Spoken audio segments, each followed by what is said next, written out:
Ya, Bismillahirrahmanirrahim. Assalamualaikum warahmatullahi wabarakatuh. Kami dari mahasiswa Teknik Informatika Universitas Muhammadiyah Purwokerto. Kami akan mempresentasikan teknologi biometrik. Sebelumnya perkenalkan, nama saya Diki Ilham Ramdhani. Teknologi biometrik. Apa itu teknologi biometrik? Kata biometrik berasal dari bahasa Yunani, yaitu bios dan metron.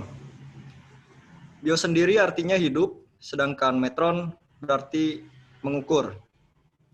Secara umum, adalah studi tentang karakteristik biologi yang terukur. Dalam dunia teknologi informasi, biometrik relevan dengan teknologi yang digunakan untuk menganalisis fisik dan kelakuan manusia dalam autentifikasi.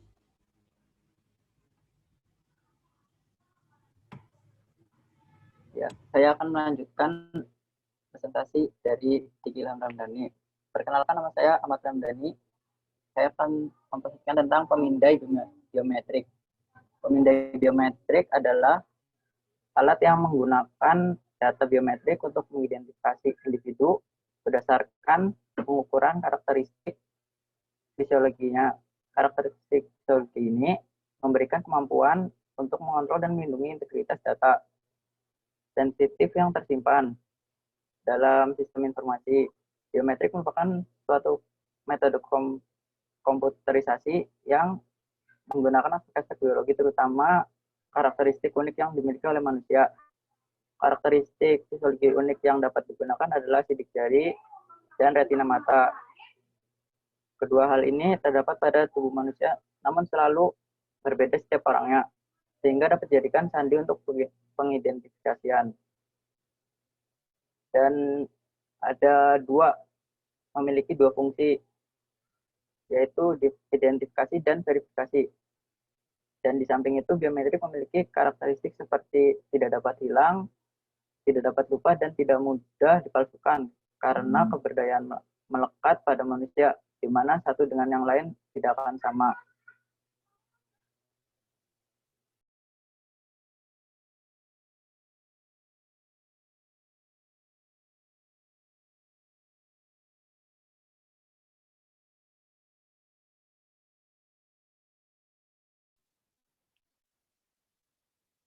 Ya, saya akan melanjutkan presentasi dari Ahmad Ramdhani ini. Perkenalkan, nama saya Fusbus Santi Utomo, NIM 19030400180. Berikutnya, pengenalan fisik. Pengenalan fisik di sini meliputi sidik jari, iris mata atau retina mata, wajah, geometri vena, atau aroma dan bau. Kemudian pengenalan kebiasaan, yaitu seperti suara, gaya bicara, tanda tangan, denyut jantung.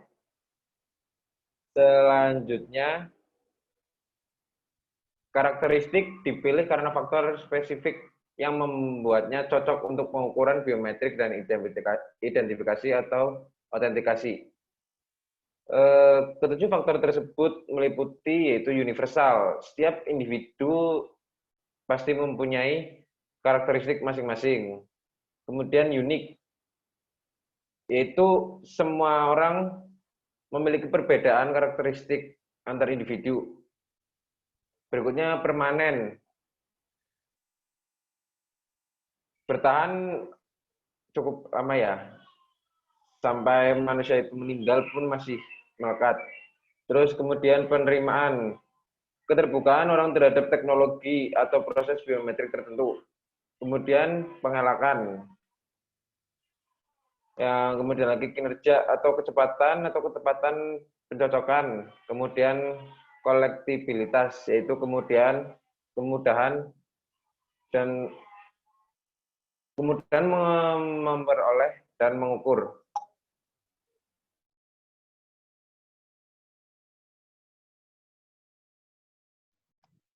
Kemudian saya Anugrah Bagus Novandra dengan NIM 1903040140144. Di sini saya akan melanjutkan pembahasan mengenai teknologi tersebut. Adapun terdapat kelebihan dan kekurangan. Yang pertama, kelebihan. Teknologi ini tidak bisa dipalsukan, bukan berarti 100% valid. Cuma teknologi biometrik memiliki tingkat kesulitan tersendiri untuk dipalsukan, meskipun pada kenyataannya tetap saja bisa. Kemudian kelebihan yang kedua, teknologi ini tidak bisa lupa ataupun hilang. Sangat berbeda dengan metode kartu atau password yang sangat mungkin lupa atau tertinggal di rumah. Teknologi biometrik menempel pada tubuh manusia sehingga tidak perlu dibawa atau diingat lagi. Kemudian ada kekurangannya. Yang pertama, harga masih merupakan faktor kelemahan utama. Fitur yang canggih membuat vendor harus menggunakan komponen dengan harga yang lebih mahal dibandingkan dengan teknologi biasa. Akibatnya, harga produk juga akan mengikuti. Kemudian kekurangan yang kedua, jika sistem mengalami kegagalan dalam menangkap semua data biometrik, itu akan menyebabkan kegagalan dalam mengidentifikasi pengguna. Jika pengguna terluka, maka sistem autentikasi biometrik mungkin tidak akan berfungsi.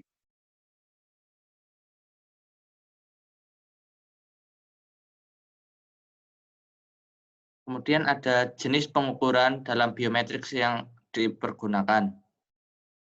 Yang pertama ada fingerprint verification. Sidik jari menawarkan potensial keakuratan yang tinggi, namun ada beberapa permasalahan potensial yang dapat muncul. Misalnya, ada luka atau kotoran pada jari, dan hal ini dapat menyebabkan tidak dapat dikenalinya sidik jari tersebut. Kemudian jenis kedua ada voice recognition. Retinal scanning menyediakan keakuratan yang tinggi. Pola retinal adalah ciri khusus yang sangat tinggi. Kemudian ada iris scanning. Teknologi bekerja dengan scanning pola acak yang unik dari iris tersebut. Kemudian ada signature verification. Tanda tangan diperlukan sebagai satu rangkaian pergerakan yang berisi data biometrik yang unik, seperti irama pribadi, akselerasi, dan arus tekanan. Kemudian jenis pengukuran yang terakhir ada facial recognition. Sampai saat ini, sistem facial recognition pasti mempunyai batas kesuksesan yang terbatas dalam aplikasi praktis. Oke, selanjutnya aplikasi. Perkenalkan, nama saya Rizky Fauzin Ramadan. Ya, aplikasi atau pengaplikasian dari teknologi biometrik ini. Penggunaan pemindai biometrik menggunakan pemindai retina mata atau iris scanning dan pemindai sidik jari atau fingerprint scanning. Untuk memindai retina, identifikasi dilakukan berdasarkan susunan dan warna dari retina mata manusia. Sedangkan pemindai sidik jari mengidentifikasi berdasarkan sidik jari manusia. Peralatan ini masing-masing mengalami perkembangan. Untuk pemindai sidik jari dikembangkan hingga dapat mengidentifikasi konstruksi telapak tangan. Sedangkan pemindaian retina mata dikembangkan dan dimodifikasi agar dapat mengidentifikasi konstruksi wajah. Salah satu merek produk pemindai biometrik di Indonesia adalah merek Finger Plus. Seperti di kampus kita juga ada. Lanjut, untuk permasalahan dalam penerapannya, sebagai teknologi yang relatif baru digunakan, teknologi ini memiliki beberapa permasalahan dalam pengimplementasiannya, yaitu yang berhubungan dengan perkembangan dan persebaran yang luas. Permasalahan yang muncul antara lain minimnya standar biometrik secara internasional dan juga permasalahan privasi dan keamanan itu sendiri yang menjadi potensi yang mempengaruhi pertumbuhan, persebaran, dan penyelenggaraan layanan e-government. Walaupun demikian, pengembangan internasional yang masih baru, seperti sistem penggunaan visa di Amerika Serikat, menerapkan biometrik pada beberapa agenda politik dan konteks memberlakukan e-government. Hal ini mengakibatkan pertumbuhan cepat dan kepentingan teknologi biometrik. Kemudian diterbitkan hukum Enhanced Border Security and Visa Entry Reform Act dan kebijakan pengawasan perbatasan negara Amerika yang baru. Negara-negara yang memiliki hak dan program kebebasan visa termasuk semua negara yang saat ini tergabung dalam Uni Eropa diharuskan membuat program untuk menyediakan paspor biometrik untuk setiap warga negaranya. Negara-negara Eropa yang telah mulai memperbarui kebijakan pengawasan perbatasan dengan menggunakan teknologi ini antara lain dari Inggris, Bulgaria, Prancis, Jerman, dan Italia. Lembaga Bea Cukai Australia telah mengeluarkan contoh pengidentifikasian paspor dan pemerintah Jepang mengembangkan fitur biometrik pada paspor setiap warga negaranya. Ya, itulah presentasi dari saya. Akan dilanjut dengan Mas Dani.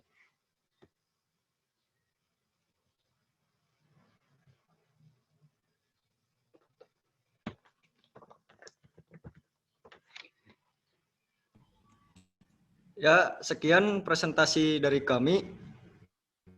Terima kasih. Wassalamualaikum warahmatullahi wabarakatuh. Waalaikumsalam.